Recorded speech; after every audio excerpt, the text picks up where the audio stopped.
Strictly Judge, known for his witty criticisms and savage put-downs. And after appearing on the show for all 19 series, Craig Revel Horwood certainly knows when someone has two left feet. And he joins us now. Good morning. How lovely You can't to see please everyone, darling. Can't please everyone. We wouldn't want you to. The thing with you, though, is that, I mean, you are very honest, but you know, that's almost the telly you, because you're not really like that, though. No, I'm normally quite smiley and quite pleasant, actually. Yeah. You know, when you go to work, you put a hat on, don't you? A CEO of a company is going to be a different person than they are at home. A judge in a murder trial is going to be very different during the trial than they will be at home. And that's exactly the same for me. You know, when I go to work, I'm trying to be very professional, also entertaining, and I like to use my paddles 1 to 4. So I know that the others do exist.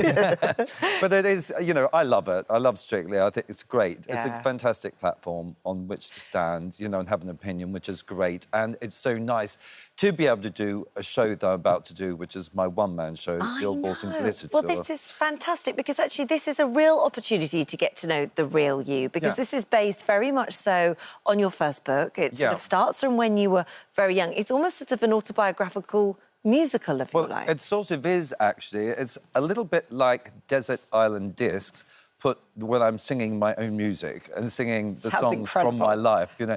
And there's a lot of, you know, a lot of things that people don't know about me in the show, and stuff that I didn't put into the autobiography. What sort of things have you Because got they in were here? inappropriate and they all can't right be for the said on stage. television, but all right for the stage, darling, yes.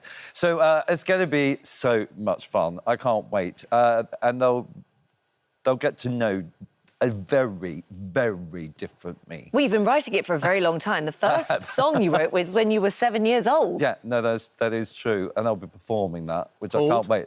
Yeah. It's called what? It's called A Pimple on Your Bum. Right. I know. So Inappropriate, you wrote this. but... You wrote this when you were 7? Yeah, I wrote it when I was 7, and now I'm actually getting some music put to it. I mean, it's amazing, really. When I think back, you know, I had triplets in there. I was actually quite musical, bizarrely.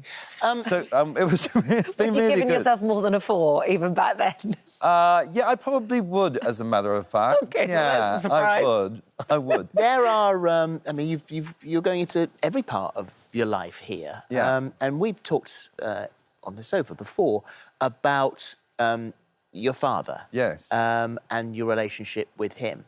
And that's in as well, isn't it? So there is light and shade in the show. There is. It goes through, you know, there's curveballs all the way through it, you know, and things that people don't know. And it's nice for me to express how I actually felt about my father being an alcoholic and abusive and having to grow up with that, and how dance sort of got me out of that and out of myself and put me into flight.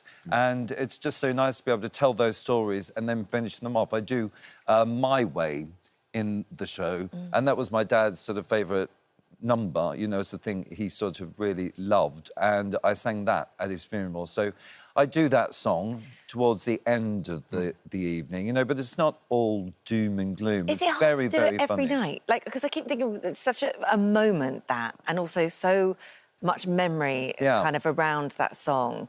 Not great memory either, No. but you've got to do this every night. Yeah, but you also have to put a mindset to it. You know, you are almost like you do in a musical, where you commit to the emotional side of it. But yes, of course, that's choking.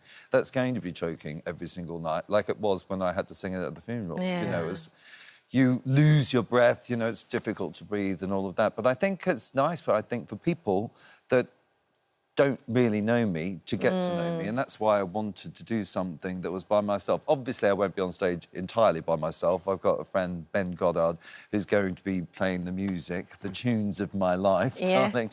And they are quite wild. I mean, there's things from Cats to Miss Saigon, where I was doing Cats and Miss Saigon at the same time. There's not many people do 2 West End shows at the same and time. it was a bit strange, I've got to admit. So you were running from one theatre to another? Yeah, and they were around the corner from each other, which was quite nice. So I was in Miss Saigon, they said, oh, we need a Munkerstrap for tonight's show in Cats. So I'd race across the road, put the makeup on, do that show.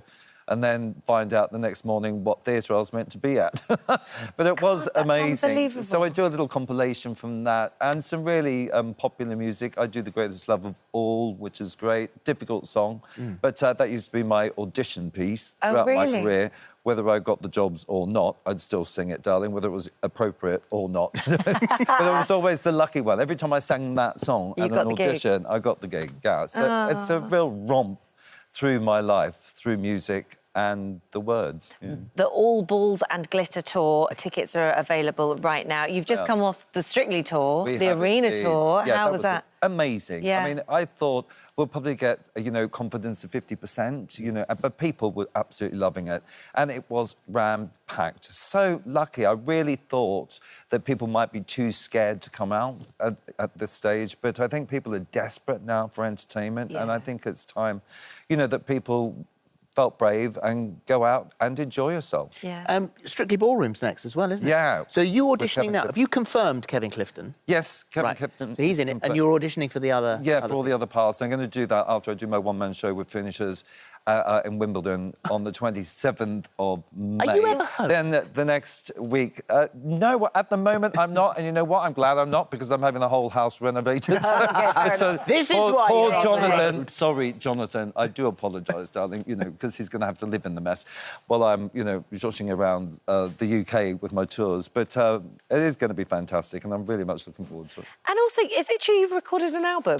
I have. Well, I did the Christmas single, as you might be aware, which got to about 500 or something. I think we got to 21 to begin with, and then as soon as, you know, Elton John and Ed Sheeran came out, that was me sort of out of the charts, darling. But, you know, I was expecting that, but that was just to introduce it. It's been on my bucket list. It's something I want to do for my mum, and then someone said, well, why don't you actually release it? And I thought, yeah, all right, maybe I will. So it is done. It's done. I've done it. We just have to master it and then decide when we're going to unleash it on the general public. Is the Pimple on My Bum song on there? No, it's most certainly not. What a If you want to hear that, darling, come and see the tour. Actually, Oti confirmed on Instagram today that she's not returning to Strictly Come Dancing after 7 years. Yeah, that's fantastic. I think this is brilliant news. I mean, she's becoming a huge star in her own right, and I think that is the way to treat the business. You know, there's only so long you can actually spend in one show. As you know from musical theatre, you know, you just don't want to do the same role for 7 years. I think it's the best move that she'll ever make. I mean, she's fantastic as a presenter, and I just love her. Well, it's our gain over on Dancing on Ice. We absolutely love her. Yeah, so she's just brilliant. And I will miss having the odd dance with her, because, of course, she's the tallest you know, pro that we have, so I always have to dance with her. She's always correcting me, darling, she was. But I will miss her, but now I get to see her on the telly every day, so it's great. It's so lovely to see you. All Balls and Glitter. Tickets available now, and that's running from the 24th of March to the 27th of May. Enjoy it. Indeed. Have a Thank great you time. so much.